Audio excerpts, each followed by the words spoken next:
दोस्तों blood group की अगर हम बात करें तो अब तक हमने ए बी और ओ ग्रुप के साथ इन सभी के पॉजिटिव और नेगेटिव ग्रुप के बारे में तो जरूर जानते होंगे। वैसे आमतौर पर जब भी हम अपना ब्लड टेस्ट करवाते हैं तो हमारा ब्लड ग्रुप इनमें से कोई एक होता है। इसके अलावा ए बी ब्लड ग्रुप का मरीज अक्सर किसी भी ब्लड ग्रुप के डोनर से खून ले सकता है, इसलिए इसे यूनिवर्सल रिसिपिएंट कहा जाता है। और इसी तर्ज पर ओ ब्लड ग्रुप के लोग किसी भी ब्लड ग्रुप के मरीज को अपना ब्लड डोनेट कर सकते हैं, इसलिए इन्हें यूनिवर्सल डोनर भी कहा जाता है। ये बात भी हम में से ज़्यादातर लोगों को पता ही होगी, लेकिन आप में से शायद ही किसी ने बॉम्बे ब्लड ग्रुप और गोल्डन ब्लड ग्रुप के बारे में कभी सुना होगा। दोस्तों दुनिया भर में इंसानों की आबादी 800 करोड़ है। आमतौर पर ज्यादातर इंसानों के शरीर में 8 तरह के ब्लड ग्रुप पाए जाते हैं, लेकिन गोल्डन ब्लड एक ऐसा ब्लड ग्रुप है जो दुनिया में सिर्फ 43 लोगों के शरीर में है और बॉम्बे ब्लड ग्रुप तकरीबन 230 लोगों में है। तो दोस्तों आइए अच्छे से समझते हैं इन दो रेयर ब्लड ग्रुप के बारे में।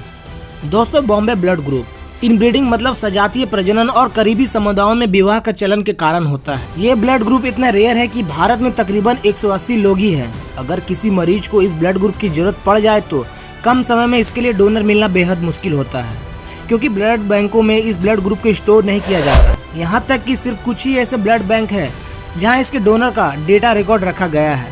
आमतौर पर यह ब्लड बैंक जरूरत पड़ने पे कुछ संस्थाओं से संपर्क करती है जिसके पास इस ब्लड ग्रुप के डोनर की जानकारी होती है। वैसे एक अनुमान के मुताबिक यह रेयरेस्ट ब्लड टाइप दुनिया में सिर्फ 0.004% लोगों में ही पाया जाता है। दोस्तों भारत में यह तकरीबन 10,000 व्यक्तियों में एक व्यक्ति में पाया जा सकता है। इस ब्लड ग्रुप की खोज सबसे पहले मुंबई में हुई थी, लेकिन मुंबई का पहले नाम बॉम्बे पे रखा गया।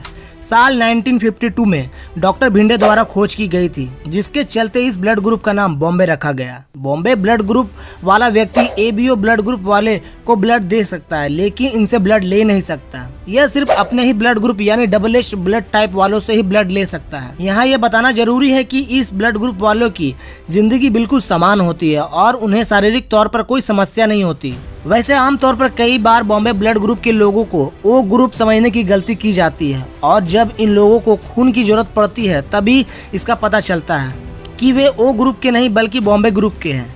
देखा जाए तो ब्लड ग्रुप पहचाना एक वैज्ञानिक तरीका है। आसान शब्दों में अगर समझने की कोशिश करें तो बेसिकली खून में पाए जाने वाले रेड ब्लड सेल पर ए एंटीजन पाए जाने पर उसे ए ग्रुप, बी एंटीजन पाए जाने वाले पे उसे बी ग्रुप, दोनों एंटीजन पाए जाने वाले पे ए बी और दोनों ही एंटीजन ना पाए जाने पर ओ ग्रुप माना जाता है। लेकिन ओ ब्लड ग्रुप की तर्ज पे ही बॉम्बे ब्लड ग्रुप में भी ए और बी दोनों ही एंटीजन नहीं पाए जाते हैं। साथ ही इसमें एक और एंटीजन एच नहीं पाया जाता है। आमतौर पर सामान्य पैथोलॉजी लैब में यह पता करना बहुत ही मुश्किल है आप ओ ग्रुप के हैं नहीं बल्कि बॉम्बे ग्रुप के हैं, क्योंकि इसकी जांच के लिए खास तकनीक की जरूरत पड़ती है। ए बी और ओ ग्रुप की तरह बॉम्बे ब्लड ग्रुप भी नेगेटिव और पॉजिटिव ग्रुप पाए जाते हैं। बॉम्बे ब्लड ग्रुप नेगेटिव और भी ज़्यादा रेयर है। समान तौर पर इस ब्लड ग्रुप को 35 से 45 दिनों तक प्रिजर्व रखा जा सकता है, जबकि कैरियो प्रिजर्वेशन नाम की तकनीक से इसे 1 साल तक रिजर्व रख सकते हैं। इस तकनीक में खून को बेहद कम तापमान में रखा जाता है, लेकिन भारत में इस तकनीक का इस्तेमाल बहुत ही कम जगहों पे होता है और भारत में संकल्प इंडिया फाउंडेशन से संपर्क किया जा सकता है। फाउंडेशन बॉम्बे ब्लड रखने वाले डोनर और जरूरतमंदों के बीच संपर्क बनाने का काम करता है। Bombay blood group .org website के जरिए प्रोसेस चलाया जाता है। दोस्तों अब आते हैं दूसरे ब्लड ग्रुप की ओर, golden blood group. Golden blood इंसानों के शरीर में पाए जाने वाला एक रेयर ब्लड ग्रुप है। इस ब्लड ग्रुप का नाम RH नल है। दुनिया में महज 43 लोगों के शरीर में पाए जाने वाला यह खून किसी भी ब्लड ग्रुप वाले इंसान को शरीर में चढ़ाया जा सकता है। इस ग्रुप का खून काफी कम लोगों में पाया जाता है, इसलिए इस ब्लड ग्रुप को रेयर मान लिया गया है। दोस्तों भले ही दुनिया के 43 लोगों के शरीर में ये ब्लड ग्रुप मिला हो, लेकिन इसके डोनर अभी दुनिया में सिर्फ 9 लोग हैं। मतलब यह हुआ कि गोल्डन ब्लड ग्रुप वाले 34 लोग ऐसे हैं जो या तो किसी स्थिति में नहीं है कि वे अपना ब्लड डोनेट कर सके या फिर वे अपनी मर्जी से अपना ब्लड डोनेट करने को तैयार नहीं। ऐसे में इस ब्लड ग्रुप के एक बूंद की कीमत 1 ग्राम सोने से भी ज्यादा है। इसी वजह से इसे गोल्डन ब्लड ग्रुप के नाम दिया गया है। उसके बाद सवाल यह आता है कि गोल्डन ब्लड को RH नल क्यों कहा जाता है। दोस्तों गोल्डन ब्लड को RH नल इसलिए कहा जाता है क्योंकि ये खून उसी शख्स के शरीर में पाया जाता है जिसका RH फैक्टर नल होता है। अब आप सोच रहे होंगे कि RH फैक्टर और नल क्या होता है। दरअसल हमारे शरीर में खून 3 तरह के सेल से मिलकर बनता है, red blood cell, white blood cell और प्लेटलेट्स। हमारे शरीर का ब्लड ग्रुप कौन सा, ये 2 चीज़ों के आधार पर पता चलता है। एंटीबॉडी व्हाइट ब्लड सेल में मौजूद प्रोटीन को कहते हैं।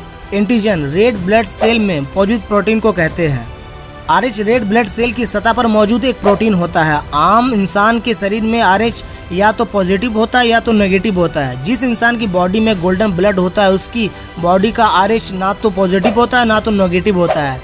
मतलब ये हुआ इनके शरीर में RH फैक्टर नल होता है। दोस्तों खास बात यह है कि golden blood group genetic mutation की वजह से होता है। जेनेटिक म्यूटेशन की वजह से यह एक पीढ़ी से दूसरी पीढ़ी के लोगों में ट्रांसफर होता है।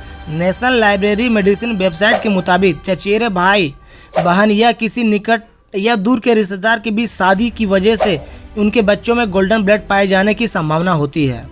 National library of medicine website के मुताबिक 1961 में पहली बार ऑस्ट्रेलिया की एक आदिवासी महिला के शरीर में यह ब्लड ग्रुप पाया गया था। मेमोरियल हॉस्पिटल के डॉक्टर GH वॉज और उसके साथियों ने इसके बारे में डिटेल रिपोर्ट तैयार की थी। इस रिपोर्ट को उसी साल पाकिस्तान के मेडिकल एसोसिएशन की पत्रिका में पब्लिश किया गया था। इससे पहले डॉक्टरों का मानना था कि RH एंटीजन के बिना बच्चे जिंदा नहीं पैदा हो सकते हैं। तो गोल्डन ब्लड ग्रुप वाले इंसानों के शरीर में हेमोग्लोबिन की कमी होती है, जिसकी वजह से शरीर में पीलापन और रेड ब्लड सेल कम होने का खतरा बना रहता है। इस ब्लड ग्रुप वाले ज़्यादातर लोग एनीमिया बीमारी का शिकार पाए जाते हैं। एक्सपर्ट का मानना है कि अगर मां और गर्भ में पल रहे बच्चे दोनों के शरीर में गोल्डन ब्लड हो तो गर्भपात की संभावना बढ़ जाती है। इस तरह के लोगों के किडनी फेलियर होने की संभावना ज़्यादा होती है। तो दोस्तों इन दो दुर्लभ ब्लड ग्रुप के बारे में आप लोगों को जानकारी पहले से थी या इसके बारे में आप लोग क्या रहे कमेंट सेक्शन में जरूर बताएं। और वीडियो कैसा लगा, अगर वीडियो अच्छा लगा तो वीडियो को लाइक करो, ज़्यादा से ज़्यादा अपने परिवार अपने दोस्तों में शेयर करें और ऐसी इन्फॉर्मेटिव वीडियो के लिए चैनल को जरूर सब्सक्राइब करें। मिलते हैं अगले वीडियो में, तब तक के लिए जय हिंद, वंदे मातरम।